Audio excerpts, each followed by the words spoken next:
दर्शकों, आज के इस वीडियो में हम चर्चा करेंगे कुंडली में वो कौन से ग्रह होते हैं जो द्विविवाह योग का निर्माण करते हैं।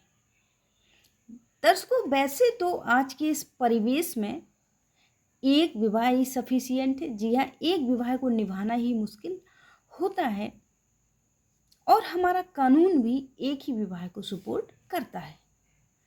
परंतु जीवन में कई बार ऐसी परिस्थितियों का निर्माण हो जाता है कि व्यक्ति को दूसरा विवाह करना पड़ता है, जैसे किसी के जीवन साथी की मृत्यु हो जाए या डाइवोर्स हो जाए या कोई अन्य परिस्थितियों के कारण।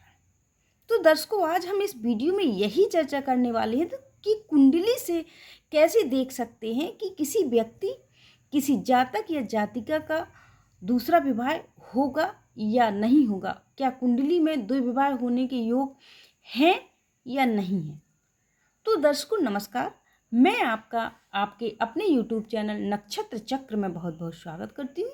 यदि आप चैनल पर पहली बार विजिट कर रहे हैं तो चैनल को सब्सक्राइब कर लीजिए और बेल आइकन को भी पुश कर दीजिए ताकि मेरे आगे आने वाले वीडियोज की नोटिफिकेशन आपको टाइम टू टाइम मिलती रहे। दर्शकों, वीडियो बहुत ही इंफॉर्मेटिव होने वाला है, तो स्किप मत करिए और वीडियो को अंत तक देखिए। सबसे पहला जो हमारा योग जो बनता है वो हमारा लग्न कुंडली से हमें देखना है। यदि किसी भी महिला या पुरुष की कुंडली में आपको देखना है लग्न, आपका लग्न कोई भी हो, आपको लग्न के स्वामी को देखना है। इसके बाद आपको देखना है कि सप्तम भाव का जो स्वामी है वो कौन सा बनता है। जैसे कि यहाँ पर ये जो लग्न कुंडली है तो ये धनु लग्न की कुंडली है और इसमें सप्तम भाव का स्वामी जो बना वो बनता है हमारे गुरु बृहस्पति देव। यहाँ पर गुरु बनते हैं और यहाँ हमारे बनते हैं सप्तम भाव के स्वामी बुध।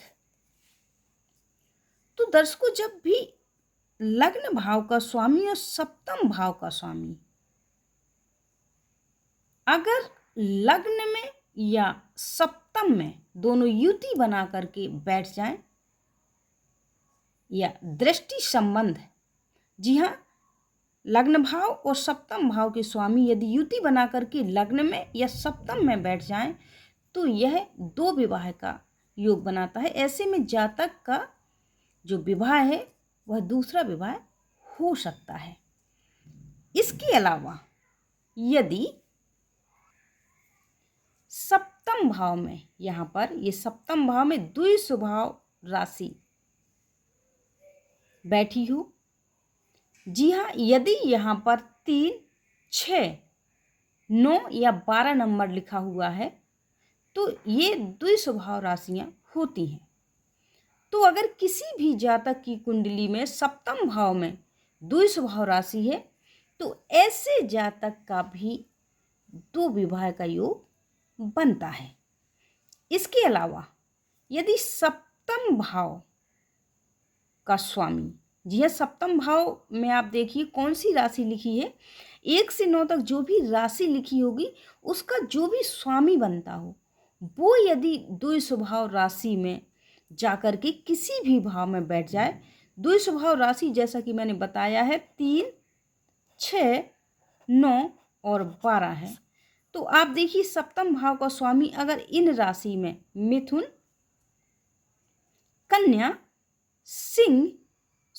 धनु और मीन, इन राशि में यदि बैठा हो सप्तम भाव का स्वामी तो भी जातक का दूसरा विवाह हो सकता है। जी, जैसे कि यहाँ पर ये सप्तम भाव का स्वामी स्वयं बुद्धि बन रहा है और अगर यहीं पर बैठ जाए या फिर वो इस राशि में बैठ जाए या यहाँ पर मीन राशि यहाँ बैठ जाए या फिर यहाँ कन्या राशि में बैठ जाए तो ऐसे जातक का भी दूसरा विवाह हो सकता है या एक विवाह के होते हुए दूसरा विवाह जो है वो पैरेलल चल सकता है। आइए तीसरे सूत्र को समझ लेते हैं। दर्शकों, यदि नवमांश कुंडली में आपको देखना है। जो मैंने यहाँ पर योग बताए हैं यदि वो नवमांश कुंडली में भी योग दिख जाए तो ये बहुत ही स्ट्रॉन्ग द्विविवाह का योग बनता है। इसके अलावा यदि नवमांश कुंडली में सप्तम भाव का स्वामी, देखिए कौन सा सप्तम भाव का स्वामी बन रहा है, यदि सप्तम भाव का स्वामी शनि या बुध की राशि में बैठ जाए, जैसे कि यहाँ पर सप्तम भाव का स्वामी बन रहा है शुक्र। अब ये शुक्र शनि की राशि कौन सी है, ये 10 नंबर की राशि है और 12 नंबर की राशि है।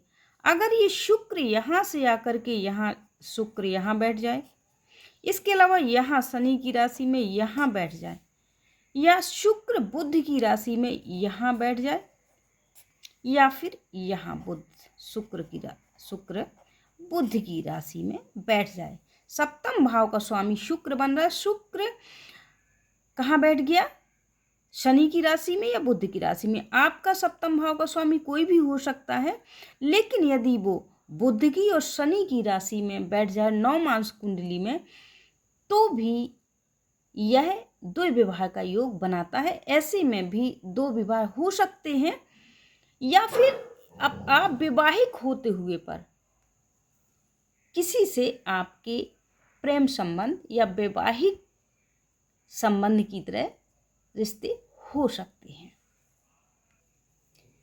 इसके अलावा दर्शकों एक और योग है जो कुंडली में द्विविवाह का योग बनाता है। यदि सप्तम भाव में 3, 6, 9, 12 राशि है और उसका स्वामी कहीं पर भी बैठा है, विवाह का जो घर का जो स्वामी बनता है, ये विवाह का घर है सप्तम हाउस, यहाँ अगर 3, 6, 9, 12 अर्थात द्विस्वभाव राशि है और उसका स्वामी जहाँ कहीं भी बैठा है उस पर यदि राहु की दृष्टि पड़ जाए, जी हाँ, या फिर सप्तम भाव का जो स्वामी बनता है अपने ही घर में विराजमान है, या सप्तम भाव पर राहु की दृष्टि पड़ जाए, तो ऐसी स्थिति में भी जातक या जातिका का दूसरा विवाह हो सकता है। दर्शकों ये तो थे कुछ योग कुंडली में जो बताते हैं कि किसी भी जातक जातिका का दूसरा विवाह होगा या नहीं होगा। आशा करती हूँ कि आपको ये मेरा आज का वीडियो पसंद आया होगा। अगर वीडियो अच्छा लगा है तो वीडियो को लाइक, शेयर, सब्सक्राइब करना ना भूलें। धन्यवाद।